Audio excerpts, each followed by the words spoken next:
Olá, começa agora mais uma videoaula do curso Olá Mundo JavaScript. E nessa aula, presta muita atenção nessa aula. Essa aula o assunto fica um pouquinho mais complexo. Não é assim nada de outro mundo, mas é um pouquinho mais complexo, um pouquinho mais fácil de confundir. Então preste muito bem atenção que nessa aula nós vamos começar a aprender as estruturas de looping. E vamos começar pelo método for.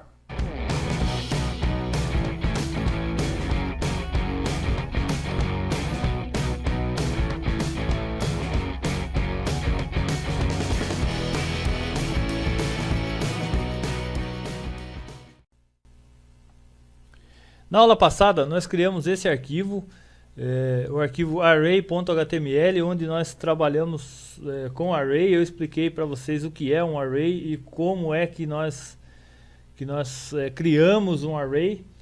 E para essa aula de hoje nós vamos usar esse mesmo exemplo, só que eu vou fazer o seguinte: eu vou aqui em File, Save As, para criar um novo arquivo. Eu vou criar aqui o arquivo for.html.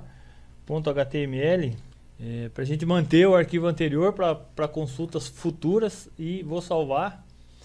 E agora é o seguinte: eu vou tirar aqui esse comentário aqui, e nós não vamos usar mais eles nessa aula. Eu coloquei eles aqui só para que vocês entendam os índices de um array. E agora eu vou tirar também esses document.write aqui, que nós não vamos usar mais também.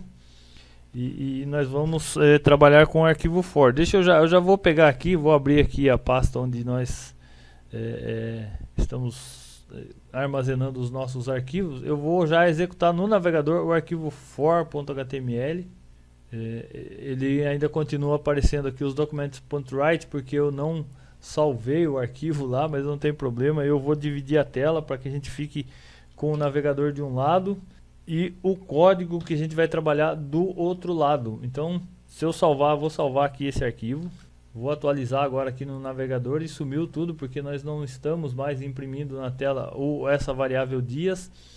E agora nós vamos fazer o seguinte: nós vamos trabalhar aqui com uma estrutura de looping, que é a estrutura for. Então, primeiro eu vou escrever aqui for, que é o método que a gente vai trabalhar. Vou abrir e fechar parênteses, vou abrir e fechar chaves, que essa é a sintaxe para se escrever o looping for, a estrutura, o método for.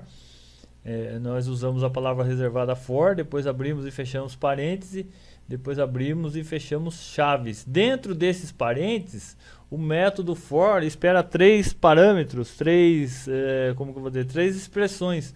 Uma expressão de inicialização. Essas expressões que o método for espera são separados por ponto e vírgula. Na primeira expressão nós temos uma expressão de inicialização, na segunda expressão nós temos uma condição, e na terceira expressão nós temos um processamento, uma expressão final. Então, na primeira expressão eu vou fazer o seguinte: aqui em cima eu vou criar mais uma variável aqui fora do atributo for. Eu vou criar uma var chamada i, e vou atribuir a essa variável o número 0. Aí ponto e vírgula. Então aqui na inicialização eu vou pôr o seguinte: eu vou pôr i igual a 0. E aqui na segunda expressão, o segundo parâmetro que nós temos que passar para esse método for, nós temos que comparar a variável i com a quantidade de índices que nós temos na variável dias. Então o que eu vou fazer aqui? Eu vou colocar a variável i e vou pôr aqui: enquanto i for menor que dias.length. Se vocês se lembram da aula passada, eu expliquei que esse método length, ele pega a quantidade de índices que nós temos na variável. Então, enquanto i for menor do que dias.length, nós vamos pegar a variável i e acrescentar mais um número, mais um índice a essa variável i. E aí aqui dentro das chaves da condição for, eu vou fazer o seguinte: eu vou mandar escrever aqui document.write, imprima na tela document.write. Eu vou fazer o seguinte: eu vou pôr aqui, vou fazer o uso das classes aqui, né, para a gente usar um template strings. Eu vou pôr aqui um parágrafo e vou pôr aqui o dia da semana que está no índice. Agora eu vou abrir um template string aqui e vou pôr a variável i. Eu vou escrever todo o código aqui, eu já explico para vocês já. E agora eu vou imprimir a variável dias dentro de um template strings, dias.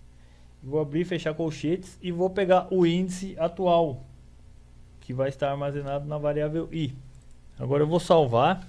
Então no primeiro índice aqui do método for, nós temos aqui a variável i igual a 0, é a inicialização, essa variável vai começar esse looping valendo 0. E na segunda expressão, nós dizemos para o método for que enquanto a variável i, que nesse momento está valendo 0, for menor do que a quantidade de índices que nós temos no array dias, acrescente mais um número, some mais um número ao valor da variável i. E mostre aqui, imprima na tela, este parágrafo aqui. O dia da semana está no índice, que está no índice i. No caso aqui, no primeiro looping, o i vale 0. Aí ele vai pegar o dia da semana que está no índice 0, que o i está valendo agora 0. E vai imprimir na tela. Aí vai voltar de novo para a variável for. Aí quando ele voltar, i não vai estar valendo mais 0, porque no final da execução desse primeiro looping, ele acrescentou mais um número ao valor da variável i. Então quando ele voltar a executar isso aqui pela primeira vez, ele vai voltar a executar o for de novo. E aí, quando voltar a executar, o i vai estar valendo 1, não vai estar valendo mais 0, porque ele acrescentou mais um número aqui.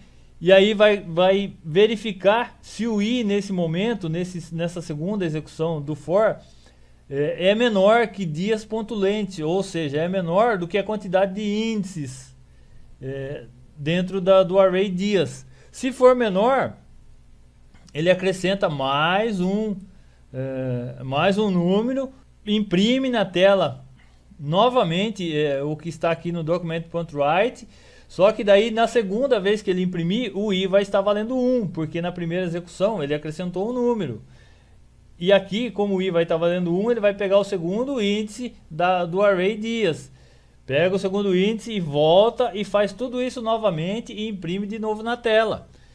Até que o i seja menor, até que o i deixe de ser menor do que a quantidade de índices existentes na variável dias. Eu vou salvar esse arquivo aqui. Agora eu vou aqui para vocês verem o resultado desse código. Eu vou atualizar o código aqui e vejam que aí, aí o JavaScript mostrou aqui que o dia da semana que está no índice 0 é domingo. Realmente, no índice 0 é domingo, porque ele iniciou o looping com a variável i valendo 0. Então, como aqui o índice inicial é 0, Depois de feito esse looping, ele voltou, executou tudo isso aqui de novo e mostrou o dia da semana que está no índice 1, é segunda-feira. Se eu iniciar essa variável i, por exemplo, no número 3, por exemplo, 3, ele vai começar pelo dia que está no índice 3.